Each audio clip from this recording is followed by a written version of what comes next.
Bom, deixa eu trazer agora a Rose Martins para conversar com a gente. Rose Martins é uma analista internacional de primeira, das melhores. Bom dia, Arthur Lobo. Bom dia para você. Aqui, ó, o pessoal não para. Não, o MST realmente o MST pode dar cursos online sobre produção agrícola. É assim, o MST mexe com todo mundo, né? O MST mexe com todo mundo, mas agora é hora de salve Rose Martins, muito bem chegada. Oi, Rose, tudo bem? Bom dia, Mauro. Bom dia a todos que estão nos assistindo. Bom dia ao Maxwell que está aí nos bastidores. Tudo bem? Tudo bom, graças a Deus, que bom que você pôde vir. Deixa eu te falar uma coisa. Pensei de cumprir contigo uma agenda, de te ouvir e aprender contigo de uma agenda internacional. Evidentemente, você é uma das mais qualificadas analistas internacionais do país. Vamos começar com México, né? A popularidade da presidenta mexicana, Cláudia Sheinbaum, é um fenômeno, né? Ela começou o governo com 76 de popularidade, né? A pesquisa de dezembro está com 80 já. A desaprovação a ela caiu de 21 para 16 agora em janeiro. E o que a gente viu, né, neste domingo em relação aos primeiros 100 dias do governo, né, intensíssima mobilização, estima-se em 350 mil pessoas na Cidade do México para celebrar os 100 dias, 100 primeiros dias do governo de Cláudia Sheinbaum. Mas não é apenas uma celebração, é também uma mobilização em função do programa de governo. Foi muito bonito, olha isso aqui, gente. ¡Pueblo de México! ¡Que viva México! ¡Que viva México! ¡Que viva México! Olha que imagem, olha isso aí.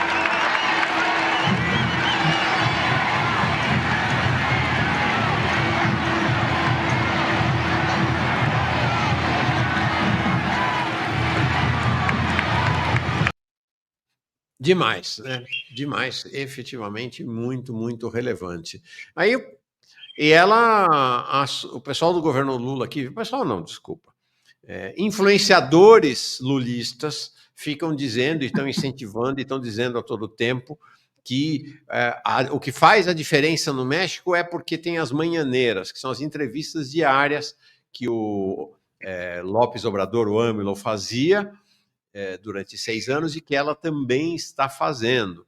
Só que tem uma pequena diferença, né? Nessas manhaneiras, elas acontecem com um governo que aumentou durante os 6 anos do López Obrador o salário mínimo em 120%, quase 20% ao ano.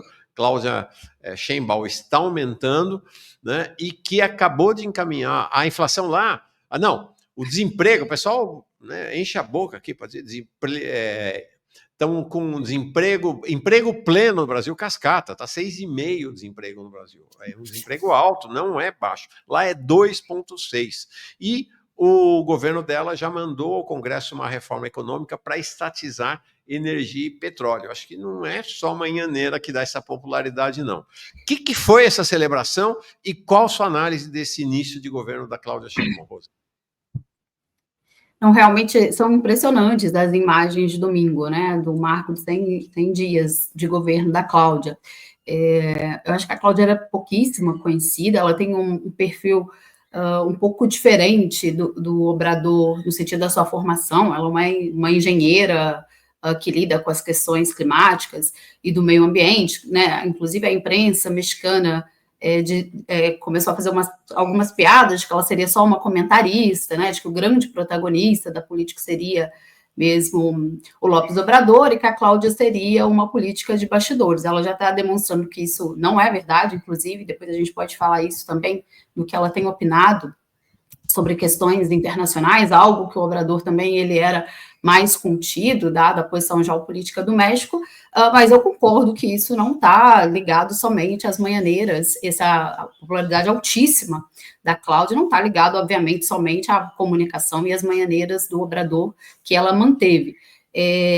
Isso tem muito a ver com a própria construção do Morena, que é um partido relativamente muito novo, né? Ele criado em 2011, e 2012, e também a herança política e do governo do Obrador. Como você mesmo disse, Mauro, nesses 6 anos da presidência do AMLO, o salário mínimo ele cresceu 120% em termos reais. O desemprego em baixa, uma expansão das universidades, principalmente no interior do México, né, áreas mais afastadas, uma queda da distância entre os mais ricos e os mais pobres no México, até mesmo regional, das diferenças econômicas regionais do México, de norte a sul do México, que também eram marcadas. Ele fez uma reforma trabalhista que capacitou, que deu oportunidade para os trabalhadores, digamos, uma ressindicalização do México, está muito ligado também à base do Morena, né, que é muito agregada com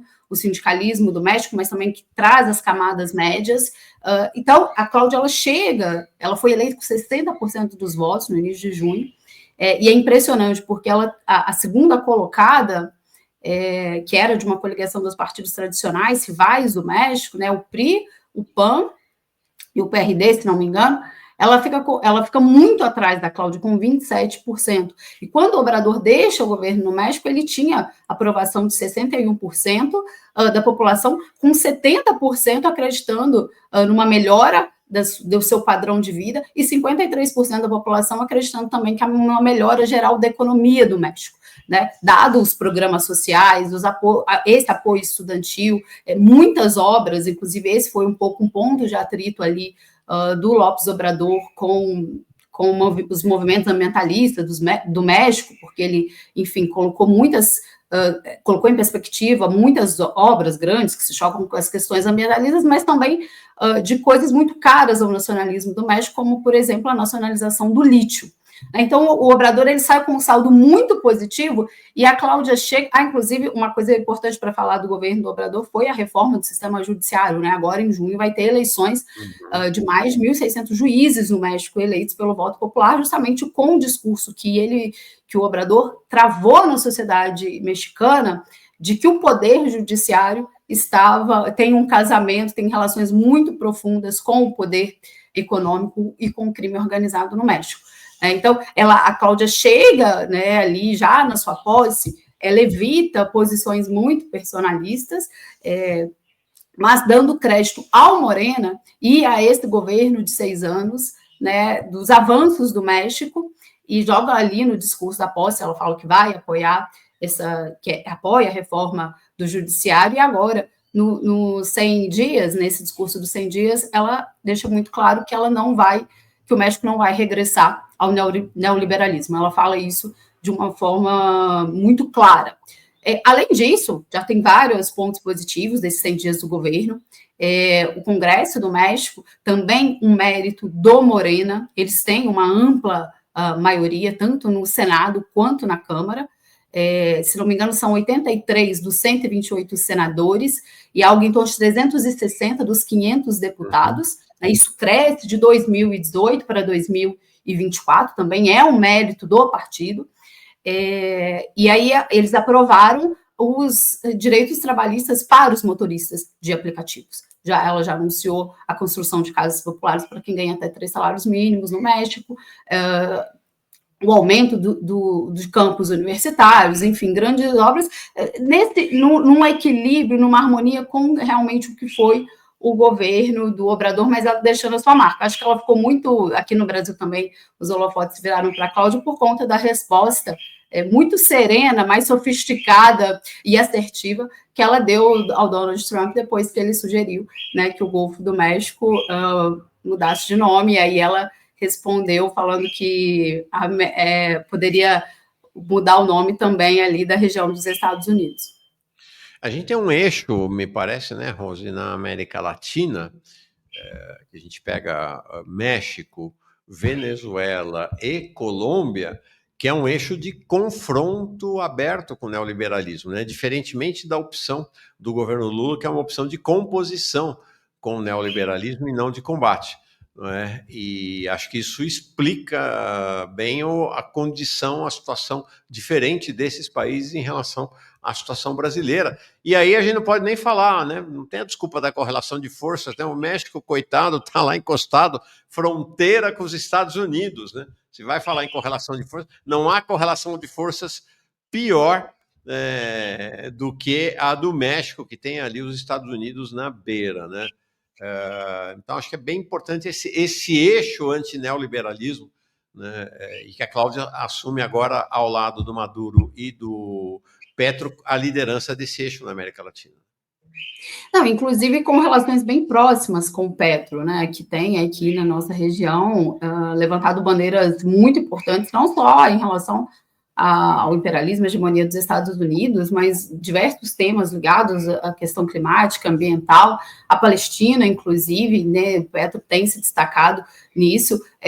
A Cláudia, ela disse, né, sobre a questão da Venezuela, ela afirmou que esse era um assunto dos venezuelanos, eu achei isso bem importante, né, respeitando o que o governo brasileiro deveria ter feito, no sentido da autodeterminação dos povos e dos estados soberanos. E uma questão, eu acho, importante desses três que você trouxe, da Colômbia, da Venezuela e do México, o discurso está muito distinto, não só nas questões internacionais, mas, por exemplo, a Cláudia fala, nesse discurso dos 100 dias, né, não regressaremos ao neoliberalismo. Né? O Gustavo Petro, eu acompanho ele com muita atenção, ele é muito ativo no Twitter, e ele posta muito sobre os mais diversos temas, o Petro fala, e com uma linguagem muito assertiva, mas também nomeando as coisas como elas são, né? Falando sobre, quando vai falar da Palestina, usa a palavra genocídio, quando vai falar de capitalismo, usa capitalismo, neoliberalismo, então eles também têm essa diferença, né, o Maduro, obviamente, fala em socialismo de forma aberta, mas esses três países também têm uma diferença muito marcada com o Brasil nessa forma de comunicar, não só através de quais aparelhos eles estão se comunicando, no caso da Cláudia, né, agora a esquerda brasileira está acordando para essa questão de falar todos os dias com o público, mas não só através de quais aparelhos isso serão feitos e com qual continuidade, com qual rotina, mas também pela forma de se comunicar, pelos termos que são utilizados. E o Obrador fez isso, a Cláudia tem feito isso. E muito importante, com votações, e obtiveram como resultado votações muito expressivas e um crescimento no legislativo muitíssimo importante, que, por exemplo, não teria sido aprovado no Senado do México uma reforma no judiciário, se o Morena não tivesse construído essa maioria. Legal. Vinícius Romeu dizendo aqui, Rose Martins semanalmente no Manhã Brasil como analista internacional. Fechou. Por que não todo dia? Rose Martins. Rose, eu queria te colocar uma questão, porque é isso, né? Como o pessoal diz ali, aqui alguém até usou o ditado, longe de Deus e perto da Gringolândia, né? Longe de Deus e perto do diabo estadunidense, né? Um ditado, inclusive, mexicano. Então, tem essa questão que você falou, ela respondeu firmemente, de maneira muito elegante, aquela agressão do Trump, verdadeira agressão, né? Que está falando em incorporar o Canadá, passar a chamar o Golfo do México de Golfo da América, e ela mostrou lá um mapa, porque ela vai, se ele fizer isso, ela vai chamar os Estados Unidos de América Mexicana, que inclusive tem fundamentação histórica. Ela foi muito firme em relação ao Trump, mais uma vez, né? Firmeza que não se confunde com agressividade verbal desnecessária. Olha o que ela falou. Tendremos la frente en alto. Siempre tendremos la frente en alto. México es un país libre, independiente y soberano. Y como lo he dicho,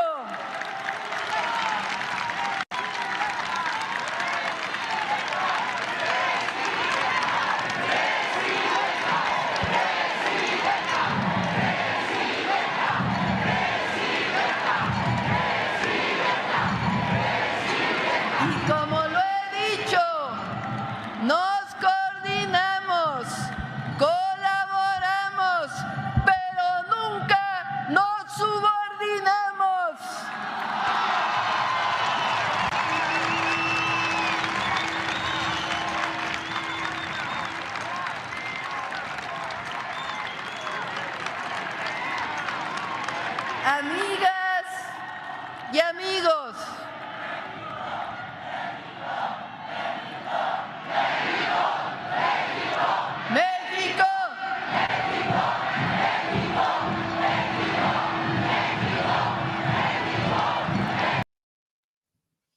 E aí, Cláudia Sheinbaum e Trump, Estados Unidos e México, México e Estados Unidos.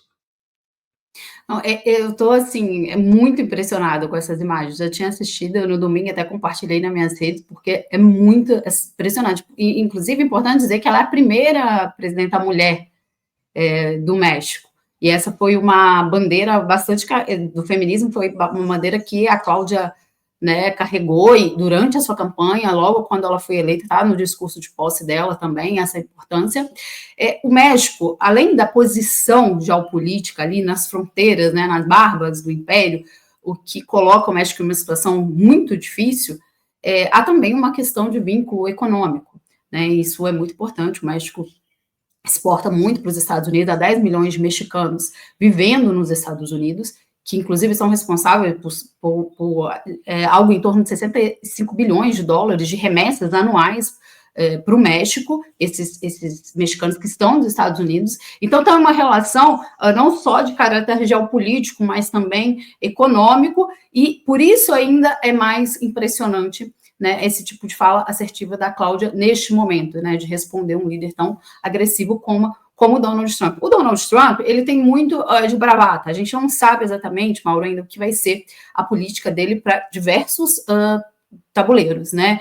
A gente pressupõe, dados os nomes que foram, né, o Marco Rubio como secretário de Estado, alguns outros nomes, o nome indicado para tentar ali amenizar as relações com a Rússia, e o que esses caras defendem, a gente pressupõe que a chapa vai esquentar, mas não dá para saber exatamente porque o Trump, ele encarna mesmo aquela identidade da extrema-direita, de muito falar, e aí se vão fazer, são outros 500, mas já fez ameaças ao México, né, culpou o México de uma questão de saúde pública nos Estados Unidos, que é o uso de opioides, na epidemia de opioides, e já ameaçou de impor tarifas tanto para o México quanto para o Canadá, o que pode dificultar a vida dos mexicanos. Mas a gente não, né, vamos esperar o dia 20 de janeiro para a gente saber o que vai acontecer, inclusive em relação à Palestina, a guerra da Ucrânia. O que a gente tem agora é a presidenta do México respondendo,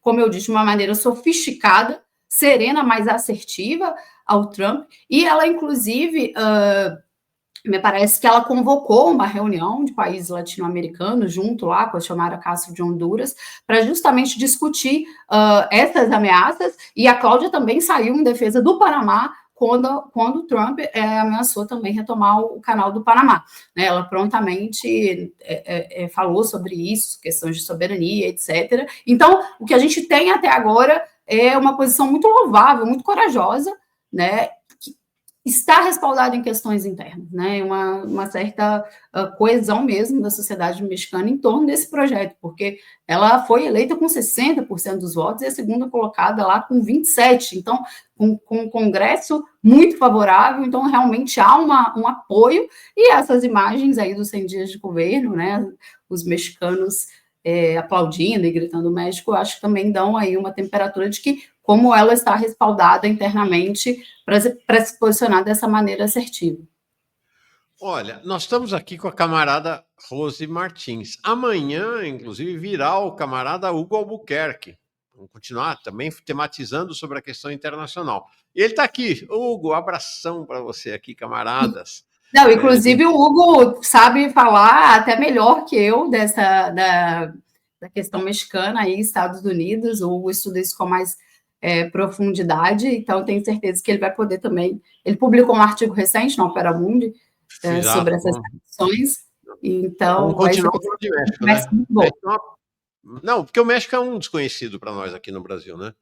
A figura da Cláudia, né? A gente fez um programa no Opera Mundi quando a Cláudia foi eleita e as pessoas não sabiam quem era, né? A Cláudia. E por esse perfil intelectual, que ela é uma intelectual, ela tem mais de 100 artigos científicos publicados, 2 livros. Por esse perfil intelectual, eu acho que talvez nem mesmo a mídia do México, pelo que eu tenho lido, que eu tenho pesquisado, mas nem mesmo a mídia do México esperava que a Cláudia fosse se sobressair, assim, uma figura, uma personalidade mesmo, diante da altíssima popularidade, sobretudo, do Obrador. O Francisco pedindo para falar sobre o Gustavo Petro, sua tática política. Vamos segurar para amanhã, que eu ainda queria falar de Venezuela com a Rose hoje. Acho bem importante. Tá? E aí sobre Brasil também. Olha, foi a posse do Maduro, né? Importante a posse do Maduro, cercada de ameaças, né? E ranger de dentes. A Cláudia Sheinbaum falou sobre Maduro também, sobre a Venezuela. Olha aqui que forte. Isso aqui já não na celebração, tá? Foi numa das... Acho que foi numa das entrevistas dela. Acho que foi numa das manhãneiras, né? Vamos lá. De nuevo, la soberanía del pueblo de Venezuela. Quien debe decidir sobre Venezuela es el pueblo de Venezuela. No solo como una opinión personal, sino como presidenta, esa es la política exterior de nuestro país. É isso aí.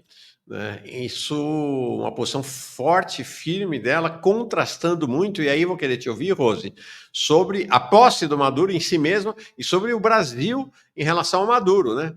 Aqui o Celso Amorim, ex-ministro da Defesa, ex-ministro das Relações Exteriores, agora um conselheiro do presidente Lula, né? E um dos peões, um dos bispos, um dos cavalos, uma das peças desse jogo de agressões à Venezuela, que o Brasil mantém o princípio da não ingerência, mas continuará dando opinião, ou seja, vai continuar se metendo na Venezuela, disse o Celso Amorim. Por sinal, a liderança, líderes importantes do PT, os dois líderes, o Randolph Rodrigues, líder do governo no Congresso, e o Jacques Wagner, está licenciado, mas é o líder do governo no Senado, soltaram manifestações dignas de alguém da extrema-direita. O Randolph Rodrigues disse: o governo venezuelano é uma ditadura, e a posse do senhor Nicolás Maduro, ocorrida no dia de hoje, né, ele soltou isso na sexta-feira, é ilegítima e farsante. Um regime que desrespeita direitos humanos, desrespeita a alternância de poder e não respeita a soberania, blá, blá, blá, blá, blá. Ele é do PT, tá, gente? Ele é do PT. E é o líder do governo no Congresso Nacional. Vocês veem ali uma foto dele bonita, né, de coraçãozinho, né, junto com o Dallagnol, né, ou o Dinheirol, tempos atrás. Foi um admirador, confesso, e entusiasmado da Lava Jato. E o Jacques Wagner dizendo: o sistema da Venezuela não tem o aplauso nem a concordância do governo brasileiro. Ou seja, ele está falando em nome do governo brasileiro. Né? Isso está claro, e o presidente Lula já se pronunciou. Estamos mantendo uma relação institucional com presença da embaixadora na posse, o que não quer dizer concordância. Queria ouvir de você esse olhar para a Venezuela, né, para a posse do Maduro, o que vem pela frente, o que dá para esperar, e essa relação, né, do Brasil com a Venezuela. Eu acho que tem dois elementos, assim. Primeiro, que eu acho que no ano de 2024, Mauro, a política externa, ela sai totalmente das mãos do presidente Lula, né, do que a gente chama nas relações internacionais de diplomacia presidencial, e vai estar 100% nas mãos do Itamaraty, que tem muitos problemas de composição, da própria composição e de visão do mundo e do papel estratégico do Brasil. O Lula, só para a gente entender mais ou menos o que aconteceu, porque em 2023 o Lula fez muitas viagens, né? A grande mídia, inclusive, falava que o Lula estava se preocupando mais com o cenário internacional do que as questões internas do Brasil ali no primeiro ano do governo. Fez discurso na China, foi para a China, fez discurso, falou em desdolarização, foi para a França, também fez um discurso muito forte lá, falando sobre questões internacionais. O primeiro discurso na Assembleia Geral da ONU também foi muito forte, mas isso em 2024 muda. Há vários indicativos de que isso muda. Com exceção da fala do Lula na Etiópia sobre o genocídio palestino, depois a gente viu a figura do Lula totalmente apagada e o Itamaraty liderando o processo de política externa, que foi um pouco diferente dos primeiros governos Lula, não somente por Itamaraty, eu acredito não ter essa liberdade, mas também agora por falta de alguns quadros, né? E cito aqui principalmente Samuel Pinheiro Guimarães e o Marco Aurélio Garcia. Bom, e aí em 2024, se a gente tem esse cenário, a questão da Venezuela é um desses sintomas. Também não somente eu acho que pela visão do Itamaraty, mas talvez por um cálculo político também de como isso tem incidência interna no Brasil. Aí as fugas começam mesmo antes das eleições, né? Há ali alguns comentários do Lula. Eu achei aquilo muito estranho, porque o Maduro fez uma fala sobre o banho de sangue, não falando que o seu governo ia promover um banho de sangue na Venezuela caso não ganhasse as eleições, mas isso foi como a mídia brasileira interpretou e noticiou no Brasil, e o Lula comprou essa interpretação, fez uma fala em cima disso, e ali começou, né, teve o Maduro respondeu, o Lula respondeu, enfim, a Carmen Lúcia cancelou a ida de uma comitiva do TSE ao processo eleitoral, e no final das contas o que aconteceu é que o Brasil não reconheceu a vitória do Maduro e o processo eleitoral, ficou pedindo atas. O Celso Amorim depois teve uma audiência no Senado, algo absolutamente constrangedor, com todo o respeito que eu tenho ao Celso, a sua trajetória, ele é um diplomata muito ver o Celso numa posição defensiva diante de figuras como a Damares, como o Sérgio Moro, né, como se ele tivesse uma satisfação a dar para essas pessoas do que acontece na Venezuela, e não, por exemplo, o México, porque o México quase embarcou nessa aventura, né, de dizer que os problemas devem ser resolvidos internamente pelos venezuelanos. Então, o Brasil se colocou nessa posição de xerife, né, digamos, de censor, de fiscal das eleições de um outro. Quando parecia, depois da eleição do Trump, que essa... Tá ruim, né? erro poderia... O Brasil mandaria nomes de peso para Maduro, isso não deu, e agora a gente tem essas duas figuras aí ligadas ao governo. Sim, tá ruim. Deu uma decaída essa sua conexão. O Mauro está travando, é só para mim? Voltou. Acho que é para você que está travando, acho que está com problema na sua conexão. O pessoal Mauro dizendo aqui que é o áudio picotando na sua... Voltou para mim. Desculpa. Tá, voltou para mim. Você estava falando em uma decaída. Não, tá bom.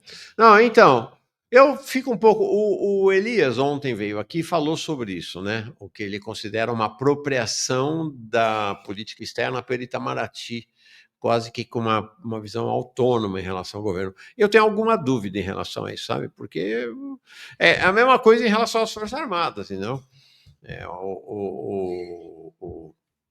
O Múcio tem autonomia em relação ao Lula e faz o que quer com as Forças Armadas. Não, tanto o Múcio foi nomeado pelo Lula, como o Mauro Vieira também nomeado pelo presidente Lula. Então, eu, de fato, tenho dúvida dessa autonomia do governo, do Itamaraty em relação ao governo e especialmente em relação à presidência. Sinceramente, eu duvido que a posição do Itamaraty fosse uma posição em divergência em relação à posição do presidente Lula. Acho difícil. Inclusive porque a gente vê o Celso Amorim convergente com a posição do Itamaraty. O Celso Amorim tem sala anexa à sala do Lula ali no Planalto, né? Então, não sei. Vamos ver. Eu acho que a política... Caiu. A conexão dela estava piorando, melhorou, agora caiu. Helder Moura, a cada dia que passa tenho mais certeza que não votarei no PT em 2026. Rose voltando. Vamos lá. Rose? Voltou. Deixa eu embarcar novamente a camarada Rose aqui.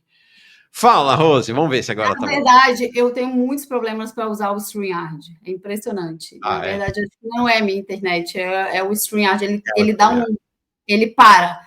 Eu tô com muito problema já desde o final do ano passado. Mas eu tava falando... O Breno Altman, aí do Ópera também? O lado Ópera também, né? Porque eu ia falar aí do Ópera também, não, porque você é nossa também aqui, do canal Jones Manuel também. Ele também, toda hora tem problema com o StreamYard, tem alguma coisa com algumas conexões aí. Mas estava falando, continua. Eu estava falando que eu acredito que a política externa, Mauro, ela entrou na lógica da frente ampla também. Se antes existia uma maior liberdade do presidente, ou digamos assim, do grupo mais próximo do presidente, de refletir até mesmo as visões históricas do PT, eu acho que essa não é mais uma realidade. né? Então, houve uma espécie de cessão ali para a frente ampla também da política externa, e o Lula deixou de dar as cartas. Obviamente que não tem como promover uma dissociação completa, né? E o Lula... É engraçado, porque eu acho que isso também fica um pouco evidente quando o Lula fala algumas coisas. Ele disse recentemente algo parecido com o que a Cláudia disse, de que os problemas da Venezuela devem ser resolvidos pelo povo venezuelano. Né? Mas, mesmo assim, não foi mandado nenhum nome importante. A embaixadora do Brasil lá que compareceu à posse, mas não foi mandado nenhum nome importante do governo. Por exemplo, a Rússia mandou o presidente da Duma. Né? Tiveram, se não me engano, algo em torno de 130 representações diplomáticas na Venezuela, né? O que foi também um sucesso da posse, dado o cenário, né? Foi muito, eu acho que passou uma ideia ali de que pode acontecer agora, em 2025, uma estabilidade política, porque as manifestações da extrema-direita não deram certo. A Maria Corina tentou simular uma prisão, que, né, caiu totalmente, porque o governo venezuelano, passado 20 minutos, ela já tinha feito um vídeo, falou que foi presa, que foi liberada rapidamente, enfim. Então, eu acho que o Brasil, nesse momento, o Brasil deveria ter se aproveitado, primeiro, dessa eleição do Trump, que vai demandar uma coisa maior na região, política, estratégica, e também ter aproveitado que a posse ocorreu, Mauro, dado o cenário da Venezuela, em condições muito boas, né? O povo na rua festejando as manifestações da extrema-direita. Como o González ganha essas eleições, com 60% dos votos, como eles disseram, e peraí, o povo não vai para a rua atrás dessa, né? Atrás dessa vitória? Então, realmente, muito... Um fiasco, né? As manifestações da extrema-direita, da Corina, foram um fiasco, assim como a história da prisão dela, a maior fake news, né? Mas foi muito veiculado isso no Brasil e fora do Brasil, no exterior também, pela mídia liberal, neoliberal, conservadora. Vamos ver como vai caminhar. Agora, essa questão dos 2 pesos e 2 medidas, é o que você falou, né? É o fenômeno da frente ampla, que ele abarca todos os segmentos do governo, esse raciocínio frente amplista, né? Então, você vê aqui, internamente, o presidente da EBC, o jornalista Hélio Doyle, foi demitido porque criticou Israel e manifestou solidariedade com a Palestina. O Jacques Wagner não foi destronado da posição de líder do governo no Senado por apoiar abertamente Israel. Ele é uma liderança sionista. Não, e ter discordado abertamente do Lula quando o Lula fez aquela fala na Etiópia. Ele rapidamente se manifestou, o Jacques Wagner, e o Doyle, ele foi demitido, Mauro, imediatamente, com menos de 24 horas. Exatamente. Foi uma coisa absurda. Aí, né? Tá aí o Juscelino, que não nos deixa mentir, né? O Juscelino aprontou de tudo nesse governo e está lá, continua ministro das Comunicações. E a mesma coisa vale para a América Latina e, portanto, para a política externa.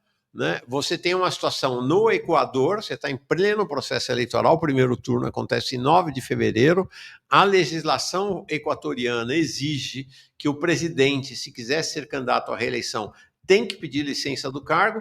O Noboa simplesmente não pediu licença, presidente de extrema-direita, e não tem uma nota de Itamaraty, não tem Celso Amorim falando, o governo muito silenciado. E mesmo o próprio Lula tem um episódio, Rose, que é um episódio que isso não foi ainda passado a pratos limpos, né? Vocês estão vendo aí a atual presidenta peruana,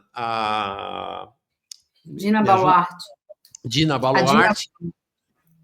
Dina Boluarte, né? Ela, na posse do presidente, o Pedro Castillo, ela com o Pedro Castillo. Olha que semelhança dessa foto, da foto da Dilma com o Temer, né? Do Pedro Castillo com a Dina e da Dilma com o Temer. A inversão é a inversão de gênero, no caso aí, né? Exatamente. Tá? E aí o que acontece? Ela deu golpe em cima do Pedro Castillo, como o Temer deu golpe contra a Dilma. E aí o presidente Lula, na época não presidente, candidato, em 12 de julho de 2022, soltou essa nota. Eu vou ler. Essa nota é histórica. Acompanhei com muita preocupação os fatos que levaram à destituição constitucional do presidente do Peru, Pedro Castillo. Mas, pelo amor de... Bom, a destituição da Dilma também foi constitucional, né? Porque o impeachment está previsto na Constituição. Então, o Lula não tem que reclamar da queda da Dilma. Loucura isso. É sempre de se lamentar que um presidente eleito democraticamente tem esse destino. Mas entendo que tudo foi encaminhado no marco constitucional. Ora, bolas, no Brasil também foi dentro do marco constitucional, segundo essa lógica. O que o Peru e a América Latina precisam nesse momento é de diálogo, tolerância e convivência democrática para resolver os verdadeiros problemas que todos enfrentamos. Espero que a presidenta Dina Boluarte tenha êxito em sua tarefa de reconciliar o país e blá, blá, blá, blá, blá. Por isso que eu tenho dúvida de se a posição é de Itamaraty mesmo, sabe, Rose? Tenho dúvida. Essa nota é realmente um desastre, né? Principalmente o que se seguiu ali depois do golpe. É uma nota terrível. Agora, Mauro, o Lula, assim, eu não sei, talvez uma nota errada, num caminho mais amplo do Lula. O Lula, ele era, até então, um grande defensor, um advogado ferrenho da integração latino-americana, e principalmente, especialmente, da região sul-americana, né? O Lula foi um dos grandes arquitetos da Unasul.